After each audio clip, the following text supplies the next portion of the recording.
I'm Angry Joe, and this is Pete Hines of Bethesda, and he is here for Fallout New Vegas. Tell us a little bit about this new game. What does it add that Fallout 3 didn't have? I think Fallout New Vegas takes all the things that folks liked about Fallout 3, and Fallout New Vegas adds all the stuff that they wanted to see in Fallout 3 after having played it. Things like weapons that you can mod, new characters, new location. Vegas is obviously a great setting in the Fallout universe to take players to. So, a whole new storyline, lots of faction gameplay, just a whole bunch of things that we've seen from players playing the game and things that they added through mods, PC mods. We said, all right, we're going to take this stuff, we're going to add it to a new game and bring it out and let you guys try it out. So Fallout New Vegas is the best of, plus what you wanted to see. I read a few articles about the game, and it said that you're using a few new unique features like iron sights, companion characters. I'm most interested in companion characters. Will these work more like the Mass Effect 2 characters that join you on your quest, or are they more like the Fallout, the original characters that just followed you around and really didn't have much to do except for... I think what we try to do is we try to take the notion of companions in Fallout 3 and add a bit more of a robust layer to it. So now you've got a companion wheel that makes interacting with your companion a lot easier in terms of not only trading inventory items with them, but giving them commands, how you want them to act, what you want them to do. You'll find your companions will even have quests related to them. So, for example, in the version you were playing, you had Boone as a companion. Well, Boone actually has quests that are related to him and his backstory and his history, that when you pick him up as a companion, not only does he fight along with you and help you on the other quests, but he's got some quests of his own that you can go on. So it just adds another layer to the experience for the player in terms of exploring this world and defining who they are and what they want to do. Now, Boone was a character that we encountered in the Tyrannosaurus Rex, sniping people down low. So basically, are you saying that each of these characters have multiple quests, or is it just one quest that you complete and then the rest of the game they're just following you around? No, in the case of Boone, there's actually a series of quests that you go along that you sort of that you get in sequence that reveal more and more about his story and his past. As you travel to different locations in the world. It's not like, hey, here's 5 things in a row to do with Boone, but it comes in stages through dialogue and locations that you visit.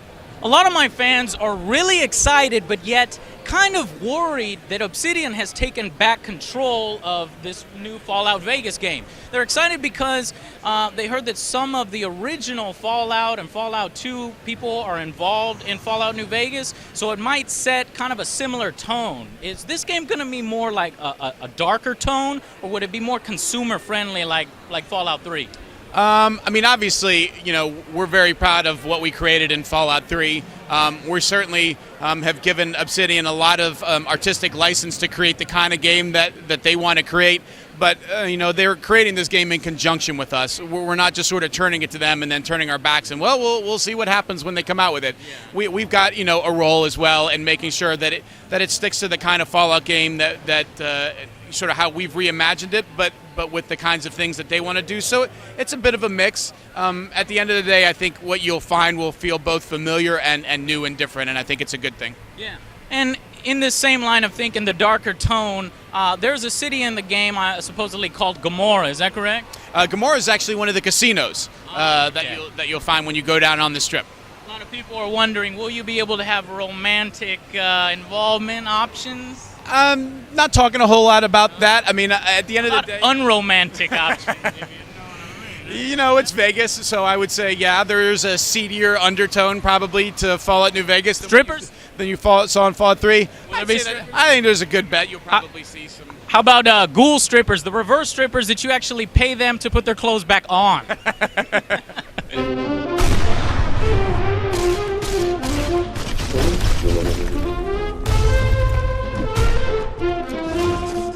Ask you the hard questions though. Since it's coming from Obsidian, a lot of the questions I've been getting is, man, Joe, I'm really worried. Alpha Protocol was very buggy. It just seemed like the QA team fell asleep. Are the same QA team that worked on Alpha Protocol, are they working on Fallout? Alpha Protocol is a completely different publisher, a completely different process. I'll be honest, I don't know what their processes were, but we at Bethesda as a publisher have a very different process. So, the good news is that all the folks that worked on QA for Fallout 3 at Bethesda, and we have a very large, extensive QA team, are doing QA on Fallout New Vegas and working with Obsidian. So you're talking about guys who really know how to test and bug test big open-ended role-playing games, because they did one in Fallout 3. So they're taking all that experience and looking for problems and finding them and resolving them with the Obsidian guys. From day one, they've been working with them. So we have a high degree of confidence that the product that we're going to bring out will speak well to Fallout and be the experience that you want from Fallout New Vegas. From the demo, it felt very familiar. It's like more of the same, but that's a good thing because I really enjoyed Fallout 3. But is there anything that's going to be like wow factor? Like, are you adding maybe a vehicle that we can drive around or something that's just that you haven't seen in Fallout before? Yeah, I think the idea for us in New Vegas is, yes, you could always go out and create some really gigantic feature or singular thing that's a wow moment. But what we actually find for our game, where you spend potentially hundreds of hours, it's that all those little things that combine and add up to a better, richer experience. So Iron Sights, for example, isn't going to be a game changer where you're like, oh my god, this is a completely different game with Iron Sights. But you add Iron Sights to the companion wheel and the faction gameplay and the new characters and locations and the story and the ability to mod weapons and the ability to create new items, and you start going down the list of all of the stuff that Obsidian has put into the game. I think all of those things collectively take that familiar feeling and give it a fresh new look and approach, and that's ultimately what we want, is that people who have spent hundreds of hours of Fallout 3 have to be able to play this game and feel like this isn't more of the same. Like,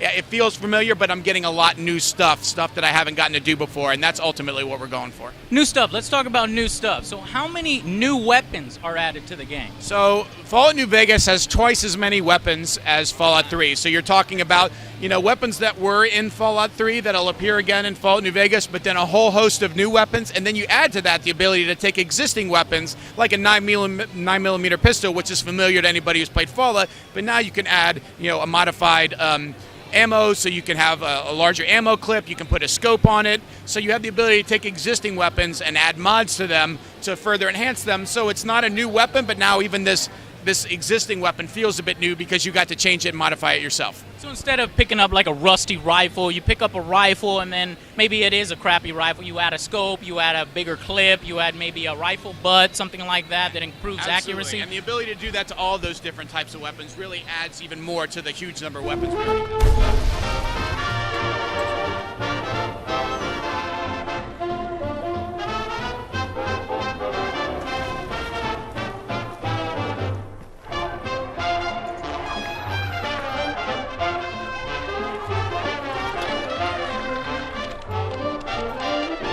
The length of the game. About how many hours do you think this game is going to It's be? about the same, both in terms of the geographic size of the world is similar to Fallout 3, and the number of hours of gameplay is similar. So same relative size and same number of hours of gameplay in terms of the main quest, plus all the miscellaneous freeform random stuff you can find out in the world.